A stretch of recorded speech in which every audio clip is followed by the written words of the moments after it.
My parents demand that I allow them to take my kids over to Europe for a trip without me or my husband present. But once I told them no, that's not gonna happen, they left every group chat we're a part of and have now started ghosting us. And I'm honestly scratching my head and I'm trying to figure out what's going on, because right now I'm seriously not sure if I'm the jerk or not for putting my foot down and saying no. Welcome back to Am I the Jerk, the only show where you can watch people foolishly try to reenact the movie Taken. Because dude, this first story is exactly that, so yeah, get ready for this one. Subscribe to Am I the Jerk if you haven't already, and click the bell to turn on notifications. Let's get started. Okay, so my parents asked me if they could take my kids, ages 7 and 9, overseas to Europe this year. Now, I said no, I'm not really comfortable with that, but they literally kept pushing, trying to guilt trip me, saying stuff like, oh, they're getting old, this will really benefit them. But I'm paranoid something bad will happen, and I'll be way too far away to do anything about it. Then they said, oh, you can come too, and so can your husband. But if we're being serious, my husband has a family business, so he's less likely to go. So that's seriously just not feasible. It's also really important to know that I have a history of them not respecting my decisions, my boundaries, and just being dismissive and pushing me, and even ghosting me when they don't get their way, getting mad at me just because I'm mad at them, etc. Now, in response to their invitation, this is what I said verbatim. I said to them, well, I would feel more comfortable if at least one of us is there. We do see the kids starting to get more interested in learning and the kinds of things you experience at museums, and we even hear them randomly sharing little facts that they pick up. They're also becoming a little more tolerant of hikes and like going outside. But knowing our kids right now, we think a full Europe trip would still be pretty difficult at this age with the long days and the lots of walking and trying to take in a lot of historical sightseeing. We really don't believe they have the attention span and the tolerance for that right now. So we feel it would be a better experience when they're a little older and more able to like fully enjoy and get the most out of that kind of trip. So I think we can revisit the idea then. Now, I really think that was a very fair reply, but my mom's response was to leave our family group chat about our Hawaii trip, which for reference is something we were going to be doing next month. She also left our regular family chat group with my in-laws and my brother and his wife. And it's like, okay, here we go again. And of course, I'm supposed to be the crazy one for not wanting them to take my kids to a foreign country. They do not communicate, they do not respect us as parents, they are not emotionally stable, and I just know I would say no to this or that on said trip, and they would just do it anyways because they don't respect us. They think their decisions are best. I mean, I didn't even say no to the idea in the end, I just said not yet. I haven't told the kids for months about our Hawaii trip for this very reason, because seriously, my parents might act up again. I think my mom is going to cancel our trip without saying anything again out of anger, and I guess I should just wait a couple of days and just see what she says, and then just buy our own flights and hotel and go on our own. Now, it's important to note, they ghosted us 2 years ago for months. I told them they hurt me when they acted like I wasn't being a good mother and I was upset, and I left their house in tears after I said they made me feel like a bad mother because they thought for some reason I didn't feed them well enough. And when this happened, they didn't try to console me. Instead, their response was to get upset right back at me and ignore me for months. My husband was furious. My brother and my in-laws learned of this and were shocked about their treatment of me. And there have been other incidents before this. The last time though was the longest ghosting they did to me, and I was very depressed. They even live extremely close by, which made it way worse. My husband was the one who reached out to them to try and fix it, and eventually they agreed they wouldn't act this way anymore. But it's like, okay, here we go again. So honestly, am I crazy here? Like, am I the jerk? Because they always make me feel like I'm going crazy and I can never trust myself, and I really just need to get confirmation because right now I'm very confused. Dude, your parents suck. This is so stupid. Honestly, this is 100% dumb. First of all, they seriously said, hey, we're gonna take your kids to Europe, and no, we're not going to invite you as well. We'll only say you're invited once you say you're paranoid and you don't think that's a good idea. Which, by the way, come in close. Hey, that's a terrible idea. Has no one seen the movie Taken? Like, I don't know about you, but I do not want to have to call up Liam Neeson just to be like, hey, can you fix this for me? Because what do you mean I'm gonna take the kids to Europe? They're old enough. They're getting old. Like, no, dude, they're 7 and 9 years old. They're not going to care for a second about Europe. They're going to go there and be like, wow, I'm dehydrating and I kind of don't want to do this anymore. Oh, we're here for 2 weeks? Yeah, that sucks. Where's my mom and dad? Oh, wait, you didn't invite them. Like, this is what they're choosing to get offended over. The fact that you're not allowing them to, like, basically endanger the lives of your kids. Like, I don't know. This seems like a really weird hill to die on, and the fact that they want to go out kicking and screaming like this and just ghosting you all because they didn't get their way, in my opinion, is all you need to know about them. Like, I'm willing to bet they'll probably cancel this trip and be like, oh yeah, we're we're gonna cancel the Hawaii trip, all because you won't let us take your kids to Europe. Like, this is absolutely being used as a bartering chip and as like okay, well, here's your ultimatum. Either your kids go to Europe with us or we cancel the Hawaii trip. So I personally would not get my hopes up with that at all. As far as I'm concerned, until I know otherwise, that trip is canceled and I would just plan on something else. Because your parents definitely seem like the type of people to do something like that, and I would not put it past them to cancel everything just in a fit of rage. If you like Am I the Jerk and what we're doing over here, please check out Am I the Genius. It's going to be linked down below in the description. Just click and go ahead and subscribe to them. And also, if you have your own stories you want to submit, go to AmITheJerk.com/submit if you want to submit your own stories. We're reading them all the time and we're picking out the best ones, so trust me, we would love to hear what you have to say. My former employers literally pay me less than minimum wage pretty consistently across the board, as they paid us under the table and refused to pay us more than we were owed. But eventually, karma came back to bite them in the butt as they literally went out of business less than a year later, which was incredibly satisfying to watch because this place sucked to work at and I'm glad they're no longer in business. Here's what happened. Okay, so when I was a server back in high school, I worked as a waitress at a small mom and pop restaurant in a rural area. And I gotta be honest, overall, it was a rough crowd. A lot of older couples who came in for breakfast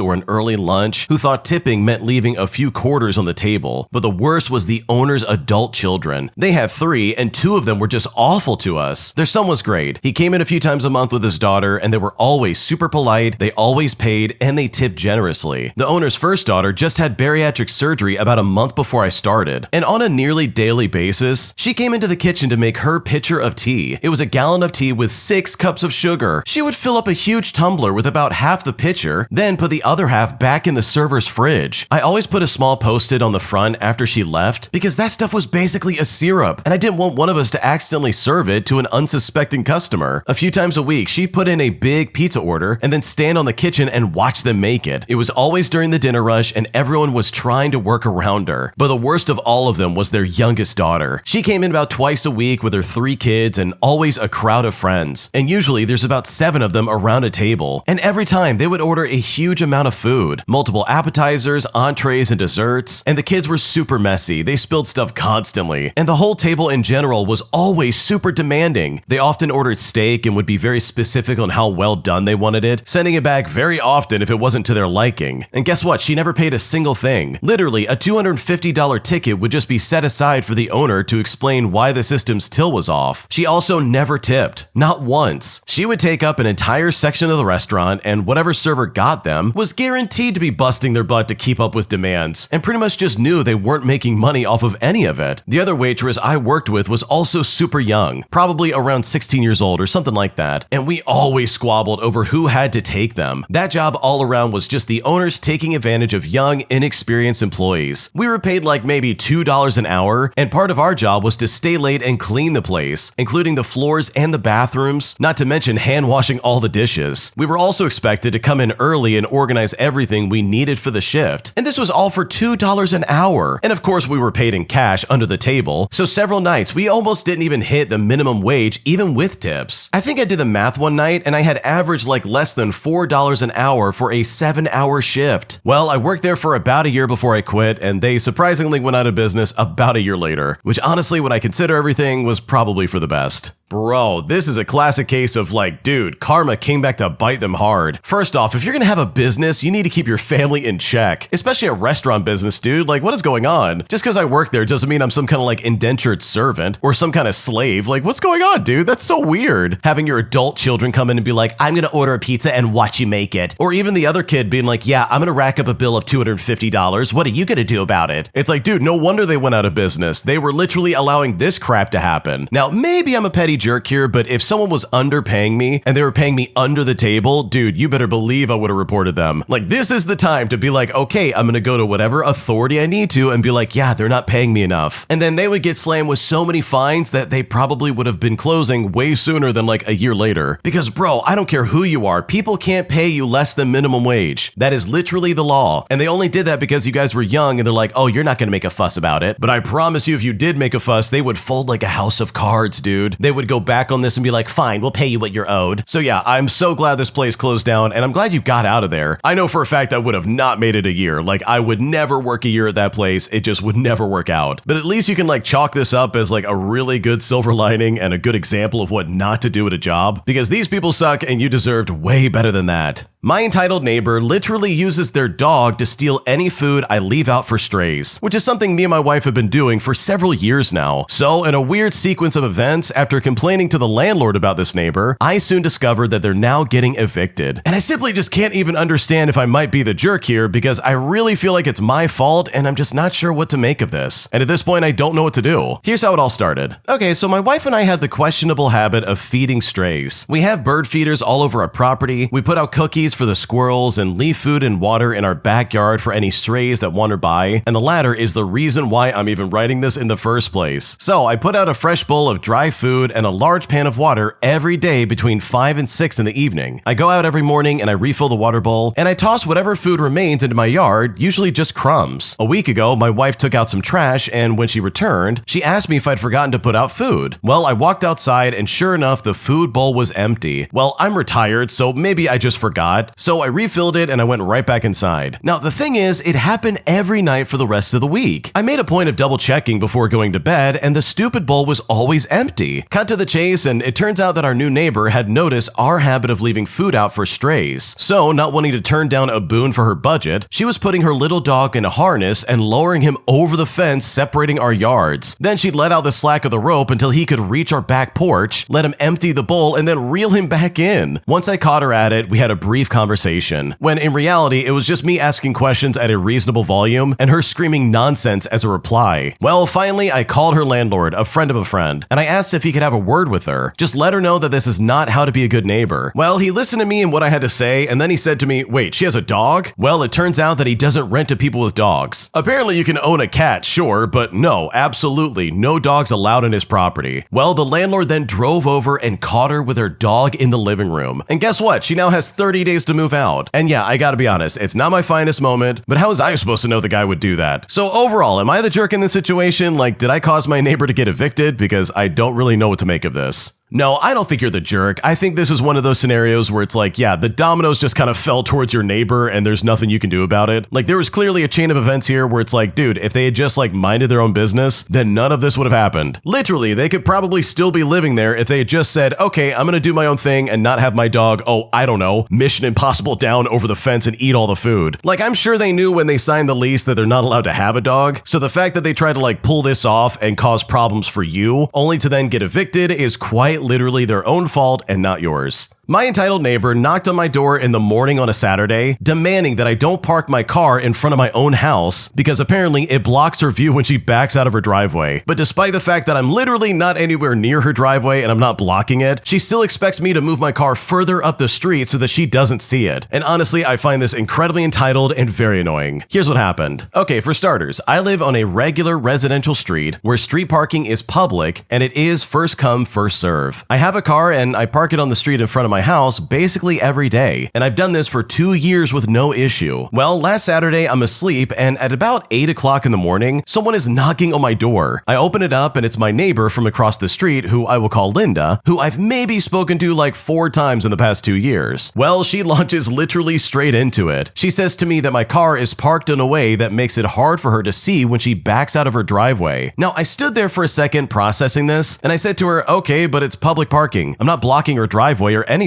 She then says, okay, yeah, but it's a consideration that I should think about as a neighbor. I then asked her what she wanted me to do exactly, and she said she thought I could park a bit further up so that she had a clearer line of sight. Now, I want to be clear that my car is parked legally, fully on the street, literally not touching her driveway in any way. But she wants me to park further away from my own house so that she has a more comfortable reversing experience, and she's demanding this at 8 o'clock in the morning on a Saturday. Well, I said to her, okay, I'll keep it in mind, and then I closed the door. And guess what? I've not moved my car. It's in the exact same spot it's been in for like 2 years. She knocked again the following Wednesday to follow up, and I said hi to her and I just closed the door. I genuinely just don't know what she expected to happen. Did she think I'd start parking differently forever just because she asked once? The confidence of it all is honestly really impressive, but still, I'm not obligated to move and I'm definitely not going to do so. Okay, honestly, I totally understand where the original poster is coming from because I used to live in a situation like this. And let me tell you something, dude, parking spaces are precious. That is like gold, so getting one in front of your own house is huge. So in my opinion, this lady is completely out of line if she's like, oh, you need to move your car, because it's like, dude, what are you talking about? Does she really think that spot's gonna stay open if you move your car? Like, no, someone's just gonna take it. These spots are gonna get scooped up so fast, it's not even funny. So yeah, you could park your car further down the street, but guess what? Either she's gonna park there or someone else is. And also, if her spot is not being blocked, then what is she talking about? She probably has plenty of room to back out, but she's too lazy to be careful about it. So yeah, your neighbor is stupid and completely entitled for expecting you to move your car, because I guarantee you someone else is gonna take that the second it opens up, and her supposed problem's gonna continue pretty much no matter what, even if you don't park there. Today, I discovered a lock folder on my husband's phone that literally had pictures of my younger sister sleeping, as well as a slew of other scantily clad women that he had taken pictures of. And now I honestly feel sick and very confused, because right now I don't know what to do. Here's what's happening. I'm a 26-year-old female and I recently got married to my husband. We've been married for 2 months and we dated for about 3 years. I don't usually go through his phone, but even before we got married, I noticed a few times that he had saved a lot of suggestive or sketchy photos of other women. And this happened multiple times, and it only seemed to stop when I got pregnant. Well, on February 20th of this year, I lost our first pregnancy, and I've been struggling emotionally ever since then. But then, last night, I had this strong gut feeling like something was telling me to just check his phone. He fell asleep early, so I ended up just using it. While scrolling through TikTok, I noticed that he saved a video in his TikTok collections, and it was a series of bikini photos of a girl he knew back in high school. I then checked his Facebook, and I noticed he had a locked folder on his Samsung phone. I asked him for the password and he immediately became defensive, raising his voice and trying to make it seem like I was the problem here. But eventually I convinced him to just open it up. But inside I found saved photos of 2 different girls from high school, but what really disturbed me was finding a photo of my younger sister fully clothed, but taken while she was asleep. And guess what? She's currently staying with us. So right now I feel sick, confused, and honestly disgusted. I don't know what to do or even how to begin processing this. So seriously, how do I handle this situation? Because I don't know what to do. Okay, I think the original poster knows what to do, but they're probably too afraid to do it, because holy crap, this is a deal breaker for me. I don't care who you are, I don't care what's going on. This is inappropriate across the board, but especially the fact that he's taking pictures of your younger sister. Like, I don't know how young your sister is, so I'm gonna assume the best in this situation, but holy crap, this is weird. You don't take pictures of someone while they're sleeping and then hide it in a folder that's locked by a password, and then try to pretend like, oh yeah, why are you trying to go through my phone? I can't believe you would invade my privacy, or whatever other crap he might be trying to spew out to be like, don't go through my phone. Because this is really sketchy, and I know if I was in your situation, I would definitely break up with him and start that process sooner than later. Am I the jerk for refusing to do extra work for a client for free after this client became incredibly difficult the entire time I tried to work for them? Because right now I'm seriously pissed off and I just don't know what else to do. Here's what happened. Okay, I seriously need an outside perspective. I'm a freelance social media manager and I started working with a client who paid the first month in advance. The collaboration lasted a bit over a month, but during that time we didn't end up posting anything. The reason is that every piece of content I created went through multiple rounds of revisions, sometimes like 3 or 4 times per post, and the client just kept changing directions. We changed the content plan about 3 times, and even right before posting, she would ask to completely modify the post. There were also a lot of contradictions, like for example, she gave me a template, then later told me not to use the same colors or fonts from that template. She asked for voiceover, then refused to use her own voice, asked for AI voice, then rejected it because it wasn't good enough. I asked for brand assets like photos or something like that, and she said she didn't have time to provide them.